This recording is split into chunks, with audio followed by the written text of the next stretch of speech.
Bonjour, madame, messieurs, bienvenue à cette autre édition de votre émission, la revue des grandes unes sur Equinox Télévision, une revue des grandes unes avec nos invités. Mais avant de les présenter, revisitons donc la une ou les grandes unes des journaux parus ce matin. On démarre avec la Nouvelle Expression qui, ce matin, titre sur l'opération Épervier avec les dossiers d'Atangana Kuna épluchés, donc et présentés ce matin par la Nouvelle Expression, le TCS qui épluche les documents qui remontent aux années 2000 sur la gestion de Kamwata, beaucoup de milliards en fumée et de nombreux complices qui manœuvrent dans l'ombre. Le journal revient donc sur plusieurs de ces dossiers qui notamment reposent sur des fautes de gestion et aussi sur des cas de détournement, et au finish ce sont plusieurs milliards de francs CFA avec une chaîne de complicité importante telle que le révèle le journal La Nouvelle Expression dans sa parution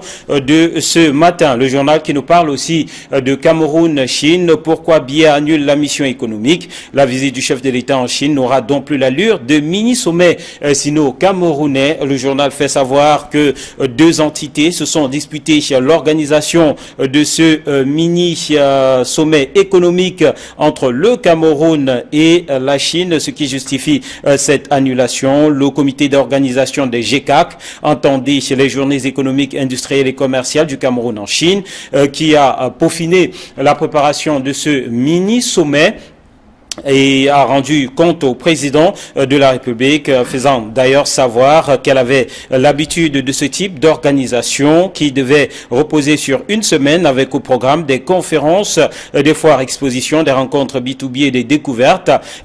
Et il y a un événement qui était prévu en novembre, puis avait été renvoyé et avait été calé au programme du chef de l'État, alors que de l'autre côté, le Minepat concoctait aussi un programme pour des journées économiques Cameroun-Chine à l'occasion de cette visite du chef de l'État Paul Biya en Chine. Et à la dernière minute, le président de la République a semblé privilégier la piste du Minepat, ce qui a poussé les organisateurs du GECAC à déposer sur la table du chef de l'État une lettre incendiaire. Celui-ci a finalement pris la décision d'annuler donc ce mini-sommet économique. Le journal parle d'enlèvement des fonctionnaires et Maurice Kamto qui condamne le silence de Paul Biya. Le président du MRC dénonce l'attitude du chef de l'État face à l'escalade de violence au nord-ouest et au sud-ouest. Paul Biya qui refuse de s'exprimer sur le sujet. Le président du MRC rappelle d'ailleurs que lors du dernier conseil ministériel, Paul Biya n'a rien dit à propos de ces enlèvements de fonctionnaires. France, Libye, Kadhafi poursuit Sarkozy. L'ancien président français gardé à vue est entendu sur les soupçons de financement illicite pendant sa campagne victorieuse de 2007.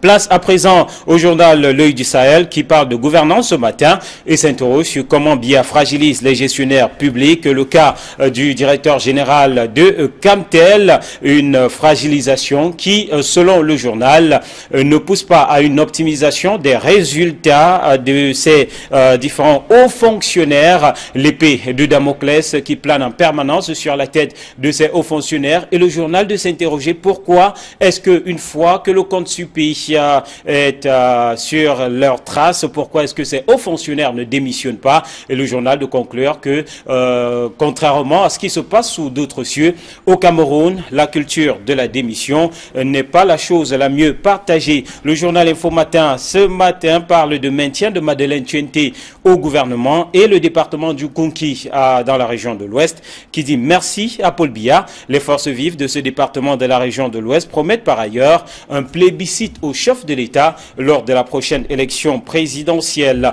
Mafia foncière acribie dans les colonnes du journal Info Matin qui parle d'agression à la machette, des agressions qui se multiplient au nom de Koun Abiseke, 2 assauts en 5 jours seulement par des gens se réclamant d'une ministre qui veut s'accaparer d'un terrain privé dans la cité balnéaire. Le journal Le Soir, lui, parle aussi d'opération Épervier et de sale temps pour les gestionnaires indélicats, de nouvelles interpellations des ministres, ex-directeurs généraux et ex-recteurs et cadres de sociétés qui sont visés par l'opération Épervier. Le journal L'Anecdote reste aussi sur l'opération Épervier et titre donc sur les raisons du coup de balai. Le journal qui rappelle que depuis lundi, 5 personnalités sont aux arrêts, 4 dans les couloirs du tribunal criminel spécial, une vingtaine interdites de sortir du territoire national, des raisons qui sont à aller chercher dans des fautes de gestion et aussi dans de nombreux détournements observés. Le journal Le Quotidien de l'économie lui parle de diplomatie et de ce déplacement du chef de l'État Paul Biya du côté de la Chine, diplomatie économique dont le raté de Paul Biya, nous dit le journal Le Quotidien de l'économie ce matin, qui précise que là où d'autres chefs d'État prospectent, trouvent de nouveaux débouchés, décrochent de bons de commande, des financements pour les entreprises de leur pays, les hommes d'affaires camerounais dénoncent l'annulation du forum d'affaires annoncé en marge de la visite du président de la République qui s'ouvre demain en Chine. Le journal Émergence parle ce matin d'opération Épervier, 12 ans d'inefficacité. Aujourd'hui, on est encore à agiter le spectre des arrestations. À venir, de nombreuses personnalités. Alors que la pression monte, on s'interroge sur la pertinence de cette opération qui peine à décourager les pilleurs des caisses publiques. Le journal qui nous parle aussi de crise anglophone et cette interrogation, can Atangandi count on the fund? Atangandi, who just ended a tour in the northwest region, who met most of the fund of that region and who is presently in the southwest region, can that tour permit the Minister of Territorial Administration to put an end to the anglophone crisis? That's a question in the newspaper Emergence this morning. Le journal Le Jour parle d'opération Épervier. Comment ils échappent à la justice? Le journal qui s'intéresse à ces personnalités qui ont réussi à fuir et à sortir du pays alors qu'ils étaient visés par cette opération.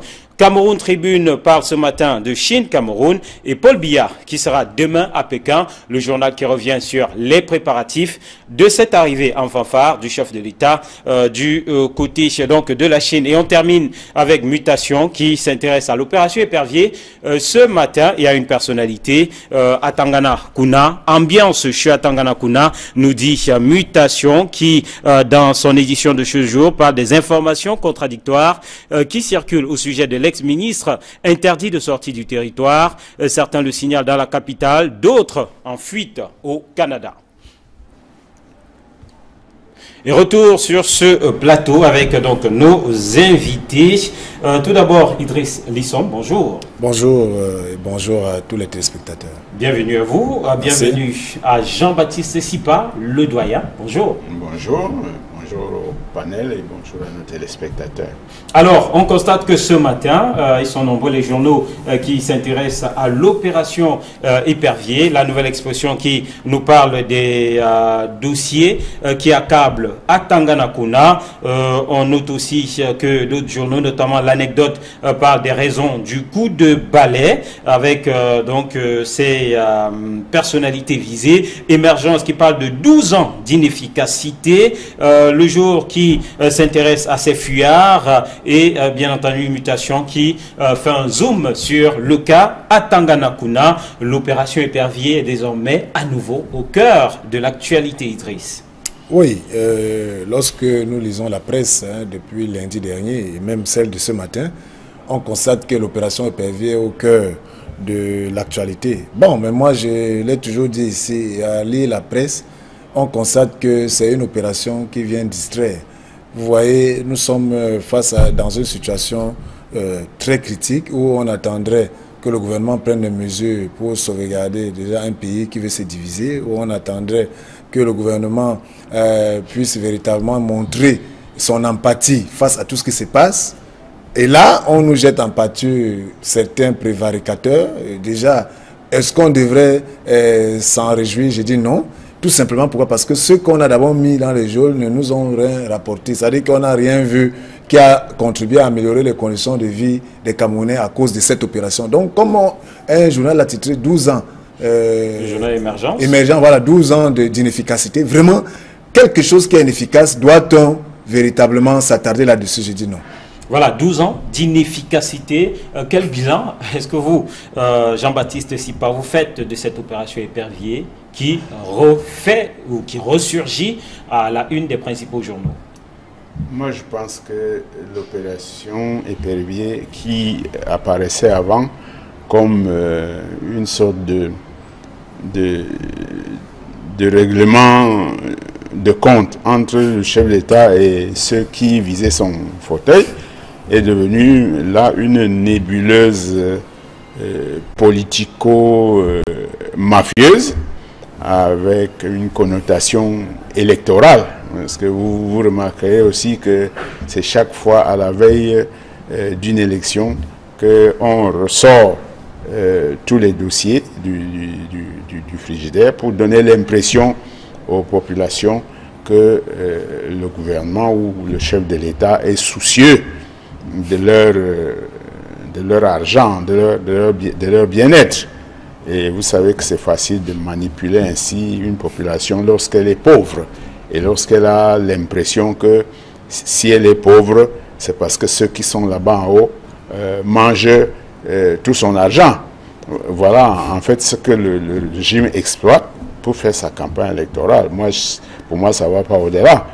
Puisque de toute façon, en 12 ans, on nous récite à longueur de journée les montants des milliards qui ont été détournés, mais on ne nous a jamais dit combien ont été récupérés, surtout cet argent qui est parti. Et surtout, l'objectif, selon vous, est-il véritablement de récupérer cet argent?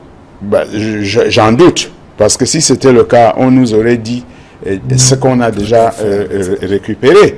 Et puis, personne ne nous dit ce que coûte effectivement cette opération Épervier, avec ce que ça comporte, les enquêtes, les dossiers à monter, les juges, les avocats, et le temps perdu. Qu'est-ce que ça coûte? Personne ne nous a encore dit ça. Parce que si l'opération Épervier finit par coûter plus cher que ce qu'on récupère des bandits, moi je crois qu'il faut changer de politique.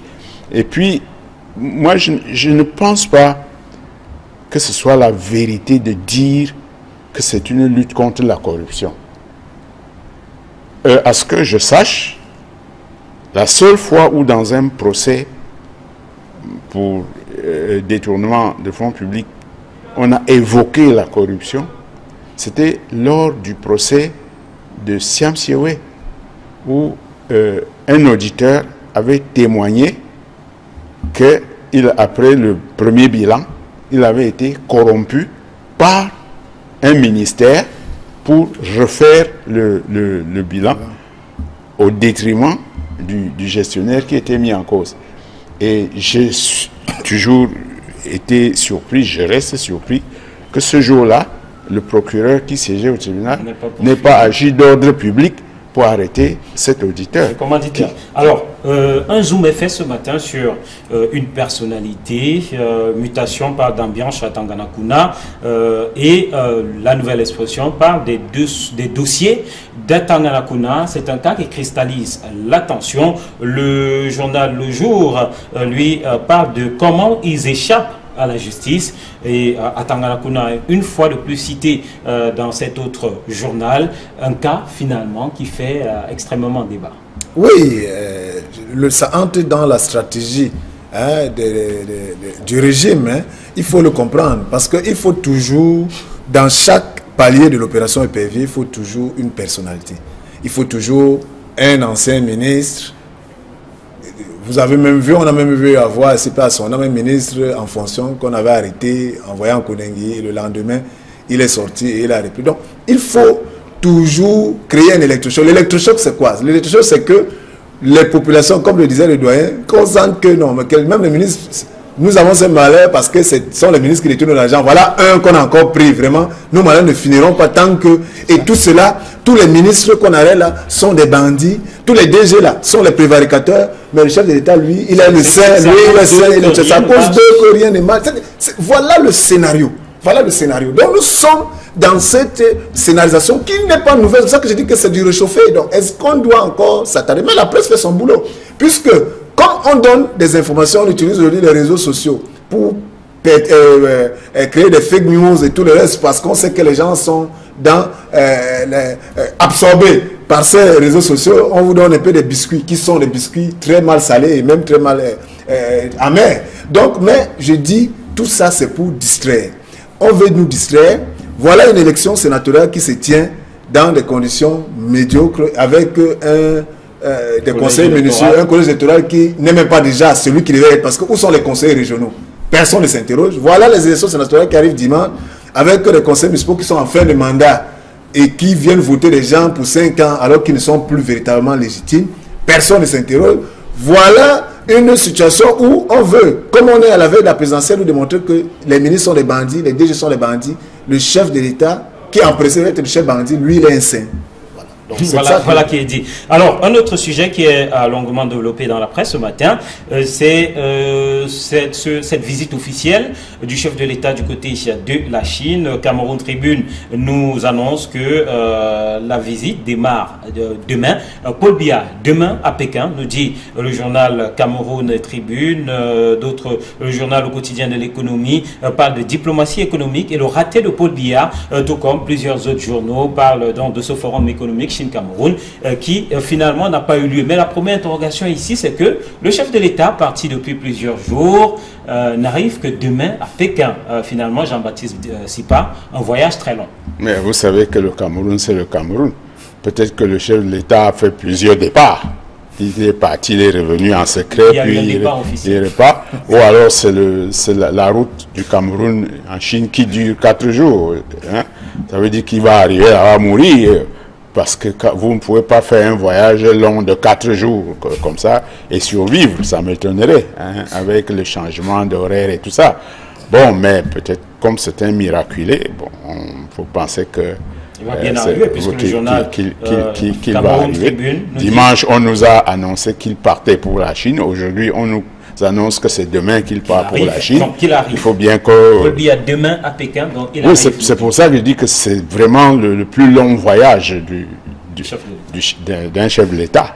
Alors, à côté, il y a ce forum économique Chine-Cameroun qui a été annulé et qui continue à faire les choux gras de la presse. On apprend de la nouvelle expression ce matin que c'est Paul Biya en personne qui a décidé d'annuler en raison de la cacophonie autour de l'organisation de structures pour organiser ces journées économiques, les GESIAC et le MINEPAD. Et finalement, Paul Biya a tranché en disant niet.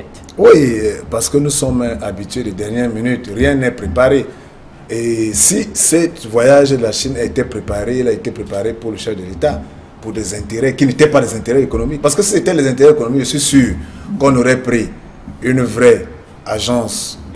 Il y en a des agences spécialisées pour organiser ce type de choses. Vraiment, ce n'est pas... Il y en a au Cameroun des agences conseils en communication, des agences de lobbying, ça existe désormais. Il y en a sur la place internationale qui existe. Donc, pourquoi, à la dernière minute, on se trouve où on vient dire, mais le chef d'État va partir, quel est le contenu? Ah, il y a quelqu'un qui fait les journées économiques internationales, Cameroun, Chine, il est là depuis l'an dernier, c'est même prévu en avril. Ah. Non, allons le voir pour dire que l'on ramène ça pendant le chef d'État est là pour qu'il y ait du contenu dans ce que nous allons faire.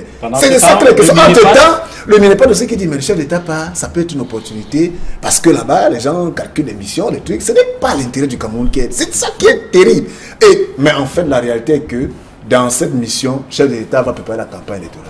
Il est parti pour signer le contrat pour les t-shirts, les gadgets, puis vous verrez de toutes les couleurs. C'est de ça qu'il s'agit. Mais il fallait maintenant en bas mettre ça dans un bon habillage pour qu'on se dise que non, mais franchement, en 2018, il faut que ce genre de choses s'arrêtent.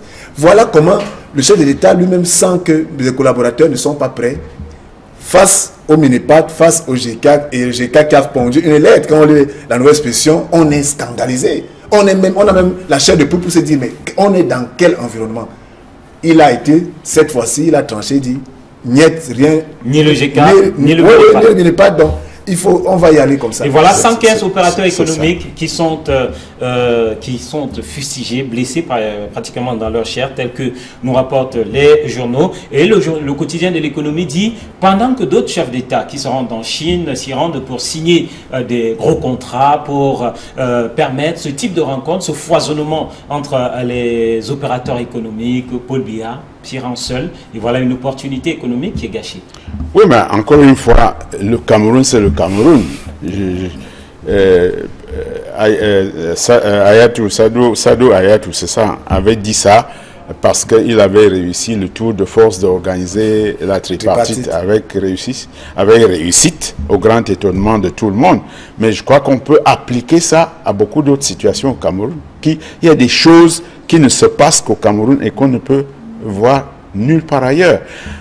Et moi, je ne traite pas ces choses-là séparément les unes des autres. Je crois que c'est un problème de gouvernance. Le Cameroun a un véritable problème de gouvernance. Lorsque une organisation de la société civile, je suppose, ou mixte, et le ministère de l'économie se dispute l'organisation d'un voyage officiel du président, ça veut dire que le pays n'est pas gouverné. Parce que le rôle d'un chef d'État qui gouverne, c'est de faire les arbitrages.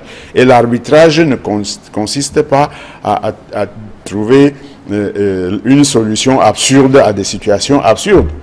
Parce que dire que bon, on arrête, personne ne part, ça ne veut absolument rien dire. Ça veut dire que dans tout ça, derrière tout ça, comme dit Idriss, il n'y avait pas le Cameroun, il y avait des intérêts particuliers. Bon, alors, les chefs d'État qui vont avec des délégations pour signer des marchés et tout ça, c'est parce qu'ils y vont dans l'intérêt de leur pays. Ils ne vont pas dans l'intérêt de leur maintien au pouvoir ou de leur campagne électorale. Voilà qui est dit. Et très rapidement, on va épiloguer sur ce sujet. Une réaction en une seconde chacun. Maurice Kamto qui a fait une sortie et qui critique donc le mutisme de Paul Biya face à l'enlèvement des fonctionnaires. En 30 secondes, une autre sortie qui fustige ce mutisme devenu légendaire. Oui, mais légendaire, vous savez, qui a même valu une thèse de doctorat. Donc, comment, sur les silences présidentiels. Voilà, comment, là où la thèse de doctorat promeut ces silences, voulez-vous que le concerné change? Donc, moi, je pense que Maurice Kamto rappelle seulement l'opinion publique de marquer cela en point d'or et que le moment venu, on verra si les silences ont eu raison ou pas. Voilà, cette sortie. Tout à fait, moi je suis d'accord avec Maurice Kamto. Je crois que... Qui s'offusque du fait que lors du dernier conseil ministériel, rien n'a été dit là-dessus. Mais c'est coutumier. Dans son discours de fin d'année, combien de mots, combien de phrases le président avait prononcées sur la crise anglophone? C'est la même chose. En fait, les vrais problèmes du Cameroun ne l'intéressent pas. C'est ça qu'il faut conclure. Il survole le Cameroun avec ses propres problèmes qui convergent vers son maintien au pouvoir. Point bas. Voilà. Merci à vous, messieurs, à Idriss Alisson. Bon retour dans vos rédactions. Merci à vous, doyen Jean-Baptiste Sipa. Merci à vous, chers téléspectateurs, d'être restés en notre compagnie. Demain est un autre jour. Je vous souhaite une très belle suite des programmes sur Equinox Télévision.